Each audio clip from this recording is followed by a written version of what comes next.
Halakha Pesuka from Chok Israel of Parashat Vayera for Tuesday here at Emabanim in Valley Village, California.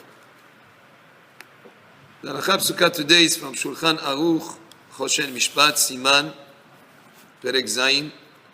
Speaks about oaths. How is an oath taken when a person is obligated to take an oath in Bittan, for instance? There are certain situations in a Jewish court of law to adjudicate certain cases where you obligate one of the people there that is in court that has a case to take an oath. Tzarich leishava b'shem o be'echad mikol hakinuyim u'me'omed.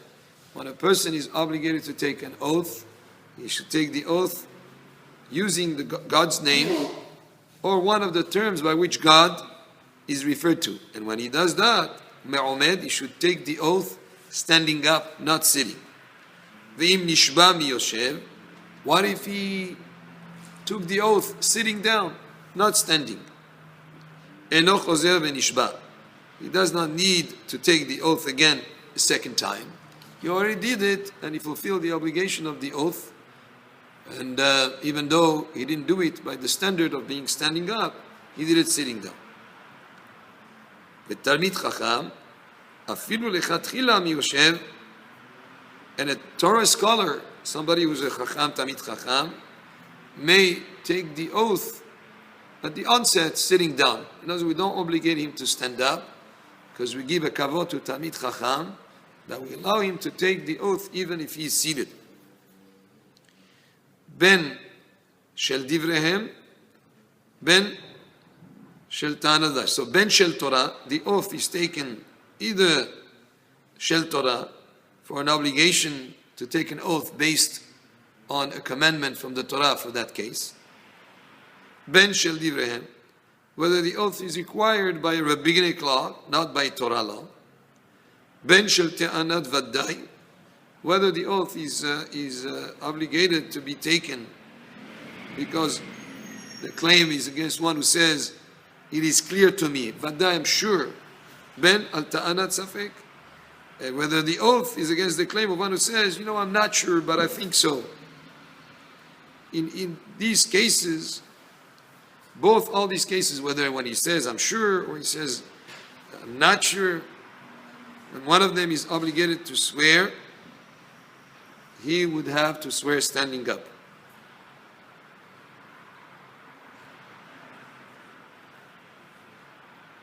Shenaim shenit atzmu badin. Two people were contend in judgment. They have a case, in court. V'nishbe'u shelo itanu ela emet. And before they started their whole case, they both swore they will say only the truth.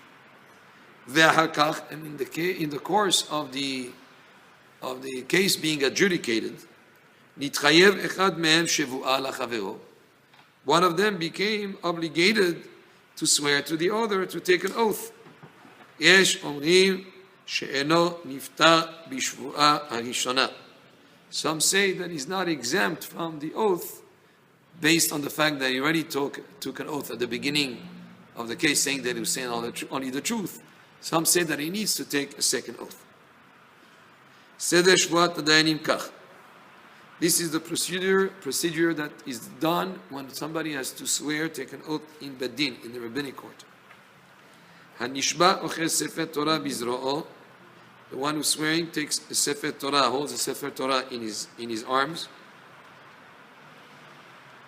Ve'omed, and he stands. Ve'nishba b'shem o b'kinui b'shvu'a o be'ala mipiv o mipi hadayanim. And he swears using God's name or one of the terms by which God is referred to, with an oath or a curse. Mipiv o mipi hadayanim. Either pronouncing himself the oath or having the judges pronounce the oath. Ketzad mipiv. How is it when he's himself pronouncing the oath? He would say, "Harei nishba b'shem Elokei Yisrael, harei nishba b'mi sheshmo Rachum, b'mi sheshmo Chanun, she'eni chayav lazeh klum."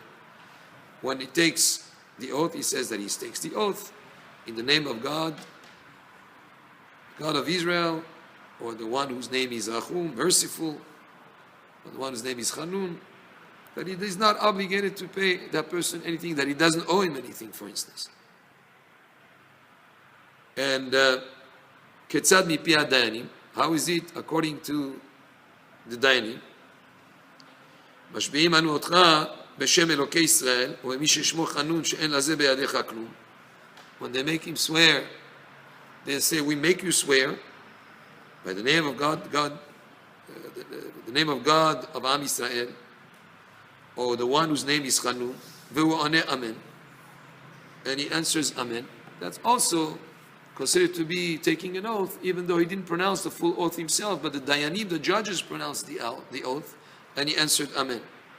And the Halakha Pesuka here also says it could be, rather than taking the oath in that language, he could say that he would be Arul Hashem Elokei Israel, that he would be cursed by Hashem if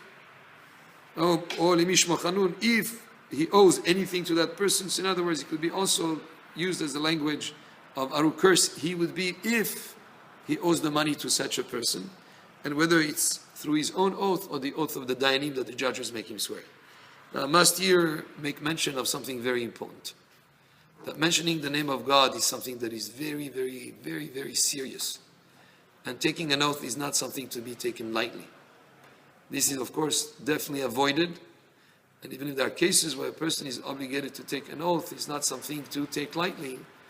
And some people would have even avoided to take the oath and to pay even if they were not obligated to. But there is such a thing that in a court of law, you take an oath to be exempt of payment when you don't owe the person any money.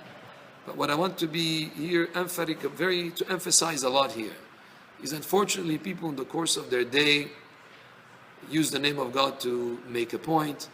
They say, I swear to, and they don't realize that it's a very, very serious Avera. It's one of the 10 commandments, not to mention the name of Hashem in vain.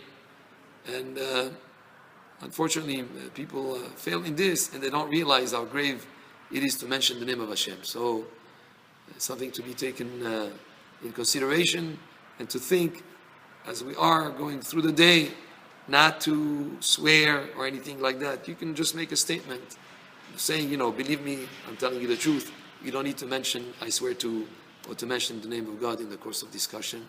It's something that the Chachamim tell us, the whole world shakes, Kol ha'olam mizda'zeh, when the name of Hashem is mentioned in vain. That was Halakha Pesuka from Chok L'Yisrael for Tuesday of Parashat Vayera. Baruch Adonai le'olam, Amen ve'amen.